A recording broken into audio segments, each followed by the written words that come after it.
Le candidat des islamistes à la présidence de l'Algérie critique le biais des médias en faveur des partisans de Tebboune. Le mouvement islamiste algérien, Mouvement de la Société pour la Paix, a adressé une protestation à elle, Autorité nationale de surveillance des élections, dénonçant une concurrence déloyale en matière de couverture médiatique de la campagne présidentielle. Parallèlement, la campagne du président candidat Abdelmadjid Tebboune a été particulièrement intense sur le terrain, en comparaison avec les autres candidats, en raison de son grand nombre de partisans.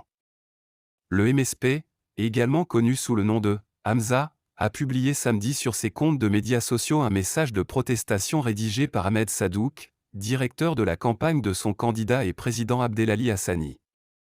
Dans ce message, il affirme avoir constaté depuis le premier jour de la campagne électorale, qui a commencé jeudi dernier, que le principe d'égalité des chances n'était pas respecté en matière de couverture médiatique.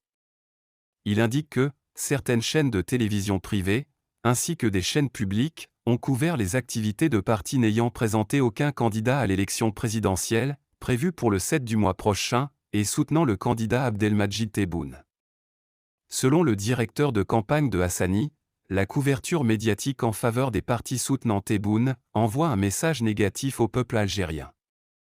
Bien qu'il ne précise pas la nature de ce message, il est sous-entendu que cette protestation suggère que le résultat de l'élection est déjà acquis pour Tebboune.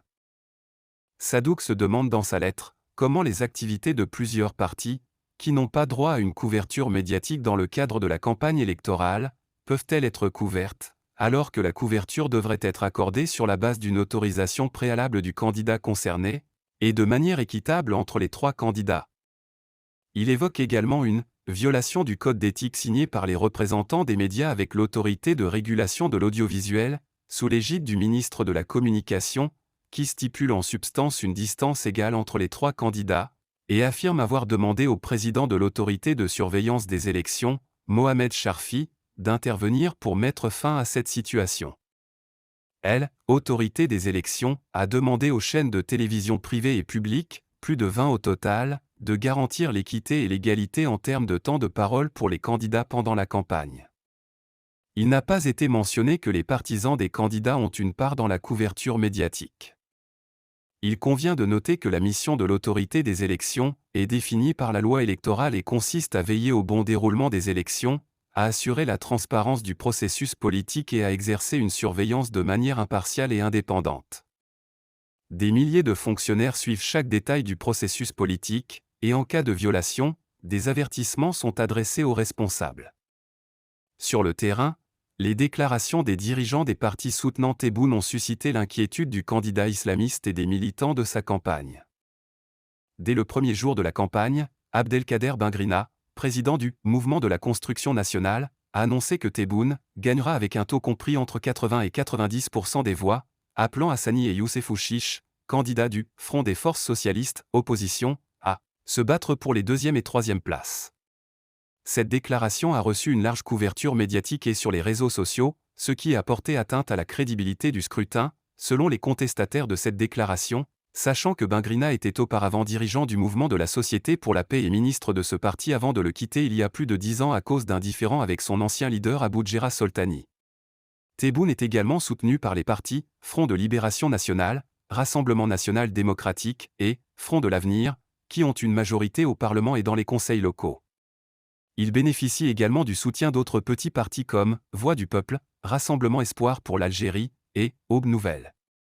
Des milliers d'élus et de militants de ces partis se sont fortement mobilisés dans les wilayas depuis le début de la campagne pour soutenir le président, malgré la chaleur intense caractéristique de la plupart des régions du pays. Les médias veillent à relayer leurs activités dans leurs bulletins de campagne, ce qui a entraîné une grande disparité entre le bloc du président candidat et les deux autres candidats qui ne disposent pas du même élan que Tebboune.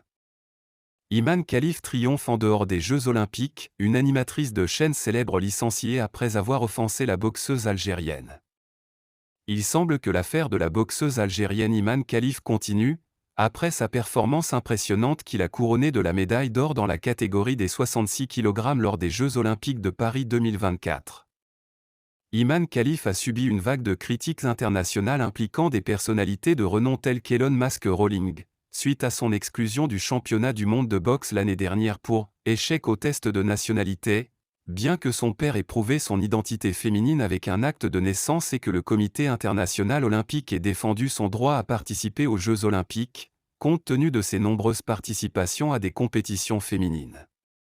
Le journal britannique, Daily Mail, rapporte que la chaîne sportive ESPN a décidé de licencier l'animatrice Sam Pondé en raison d'un tweet dans lequel elle remettait en question l'identité de genre d'Iman Khalif, déclarant publiquement que les hommes ne devraient pas participer au sport féminin.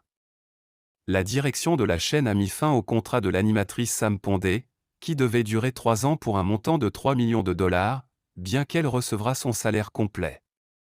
Cette décision a été prise à l'approche de la fin de l'exercice financier, le 30 septembre. De plus, la boxeuse italienne Angela Carini, qui a affronté Iman Khalif en 8e de finale des Jeux de Paris, a intensifié les critiques contre la boxeuse algérienne après avoir décidé de se retirer du match après seulement 46 secondes, prétendant avoir reçu un coup trop violent et exprimant son mécontentement en disant « Ce n'est pas juste ». Algérie, Ferhat Mani appelle les Kabyles à boycotter l'élection présidentielle. Ferhat Mani, président du gouvernement provisoire kabyle, a qualifié les élections présidentielles anticipées en Algérie, prévues pour le 7 septembre prochain, de « tromperie démocratique ». Mani a appelé les habitants de Kabylie à boycotter complètement ces élections, affirmant qu'elles ne feraient que consolider la situation actuelle dans une région qui revendique l'indépendance. La campagne électorale pour ces élections présidentielles a commencé avant-hier, jeudi, alors que des craintes importantes d'un large désintérêt existent en raison de la situation intérieure du pays. 3 candidats sont actuellement en lice, le président sortant Abdelmadjid Tebboune, qui se présente en tant que candidat libre soutenu par l'armée, ainsi que Youssef Aouchiche, président du Parti des Forces Socialistes, le plus ancien parti d'opposition en Algérie, fondé par Hussein Aït Ahmed, et Hassani Sharif Abdelali, leader du mouvement de la Société pour la paix, parti islamiste. D'autres candidats ont également dénoncé leur exclusion pour des raisons inconnues. Ces élections étaient initialement prévues pour le 19 décembre 2024, mais le président Tebboune a décidé d'avancer la date de 3 mois en invoquant des raisons liées à la situation internationale actuelle et aux dangers menaçant l'Algérie, sans fournir de précisions sur la nature de ces dangers.